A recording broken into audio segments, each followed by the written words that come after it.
noong 2001. Ang Investigative and Adjudicatory Division na bubuuin ng Office of the Deputy Secretary for Legal Affairs ang siya ngayong may responsibilidad na mag-imbestiga at magsampa ng kaso laban sa mga inaakusahang tiwaling opisyal ng gobyerno.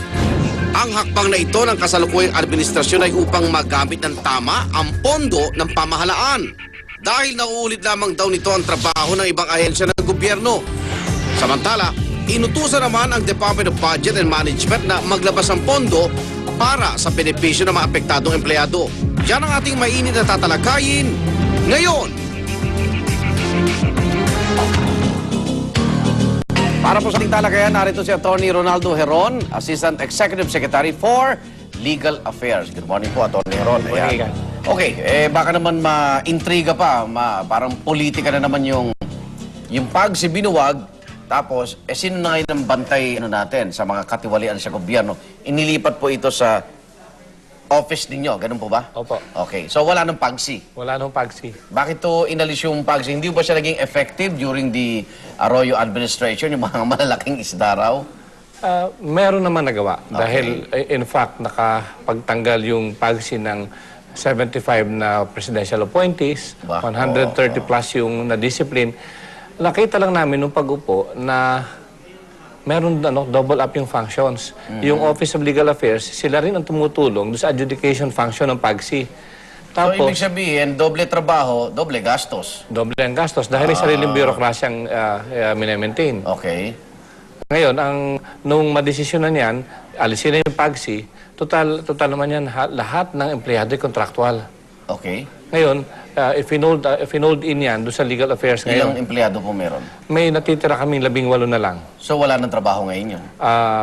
Tinatapos yung inventaryo, tinatapos yung lahat ng mga yung turnover nung mga kaso. Dahil may 500 kaso nakapending eh. Okay. Pero yung 18 empleyado, hindi ho kayang ilipat na dito sa legal affairs Hindi ko masasabi dahil sa tingin ko mas kailangan magdagdag ng abogado kaysa doon sa mga clerk at mga clerk. Okay. Doon sa 18 ho ba walang abogado doon? Wala po. Teka, PAGSI yun eh. Ilang abogado, di ba dapat legal ho yan eh? May ilan hong abogado sa PAGSI pero lahat ho ng trabahong abogado ay pinapasa rin sa Legal Affairs Office dati. So bakit pa i-retain yung komisyon samantalang yung Legal Affairs Office din naman yung tumatrabaho nung usapin legal? So parang naging front lang ho ang PAGSI sa anti-corruption campaign ni GMA? Meron ho kasi mga dibisyon na sa investigation, hindi nagagawa yun nung opisina ng Legal Affairs dahil purely investigative. Tapos yung anti-graft and corruption programs, ginagawa rin ng PAGSI. Ang isang napunalang ho namin nung umiiral pa yung PAGSI, pagkatapos ho nilang matapos yung investigasyon at may sasampa na sila, irerekomenda na ng kaso sa Ombudsman o Sandigan Bayan, kailangan pa ho with finality, pipirmahan pa ho ni Pangulong Glory Arroyo. Kaya yung iba ho hindi nakakasuhan kasi nire-reverse ho yung desisyon ng PAGSI. Tama ho ba? Marami ho nangyayari gano'n, Igan. Okay. So ngayon po, anong mangyayari? Kunyari ako may sumbong ako na isang abusadong government official, kabilang na rin ho, sabi nyo sa akin kanina, mga governor tsaka mayor ng highly urbanized city, no? Kasama rin po. So, paano kung magsusumbong sa inyo? May hotline ho ba kayo or paano ang proseso? May telepono po yung Legal Affairs Office. Pwede kong sabihin dito sa ere. Pero para ho ma-initiate ang isang reklamo, kailangan ho ay may affidavit complaint na ipa-file doon sa Legal Affairs Office. Okay, siyempre tatakot ako, boss ko yung irereklamo ko. Anonymous letter ho ba tinatanggap ninyo, attorney?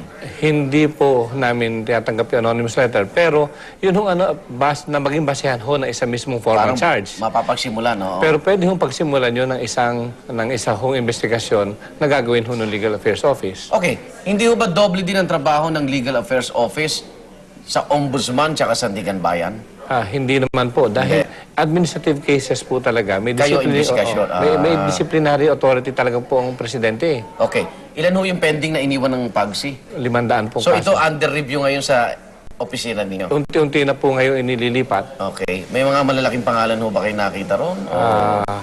Meron po. May controversial pa rin. Meron po. At nakalagay po doon sa mga dating issuances ng tungkol sa PAGSI, kahit na wala na, kahit nag-resign, nagkusa, umalis, pwede natapos yung term, habulin. pwede pong habulin. Ayun. Gano'ng kalaki ho yung corruption nung nakita niyo po?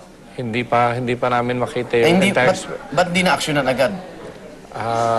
Dahil nga ho doon sa sistema na ang investigasyon sa PAGSI, ang adjudication nandun sa legal, tapos ang decision ho eventually would be with the President. Nako, dami palang pinagdadaanan habang nakakawala na sila. Okay, attorney, numero po, baka pwedeng... Ang numero po ng Legal Affairs Office ay 735-1055. At sino-sino pwede namin isumbong? Ang lahat po ng presidential appointees, ito po ay yung nasimula sa ranggong undersecretary hanggang assistant regional director. Yun ho mga miyembro ng iba't ibang board ng government and owned and controlled corporations. Yun ho ibang mga attached agencies na iba't ibang departamento. Na ang ranggo ho niyan, yung salary grade po ay salary grade 26 pataas. Pataas. Oho. Attorney, mabilis bang... Kunyari, magsusumbong ako, mabilis yung resolusyon ng reklamo? Mabilis na po ngayon. Ayun. Pero tandaan niyo po, we're in the process of transition. Ang target ho namin by first week of January, fully operational na po itong bago hong opisinang ito. Magkano budget ba ng PAGSI? Hindi ho mababayan ng 20 milyon taon-taon. 20 million pesos. So ngayon, nabuwag na yan, saan ngayon lilipat yung 20 million pesos po? Inalis po yun. Savings na po balik. Savings na yun. Oho. Hindi na dadagdagan yung budget ng office nyo. May mapapadagdag hong konti doon sa office, pero kukuhanin naman po yan doon sa hotel nakalaan na hong budget ng Office of the President. Okay. Labanan po natin korupsyon tuwid na daan di ba? Yan ang pangako Yan po yung tuwid na daan po ang ating tatahakin. Mensahe sa ating mga government employee, tapos yung mga, nakaka-lagay-lagay dyan sa mga government officers. Atty. Heron, manawagan po tayo. Ang mga tagubili lang naman po ng ating Pangulo ay akin po yung sinasummarize sa dalawang kataga. Una ay kayo po ang boss namin. At ang pangalawa po ay daang tuwid ating tahakin. Okay. So yun lang.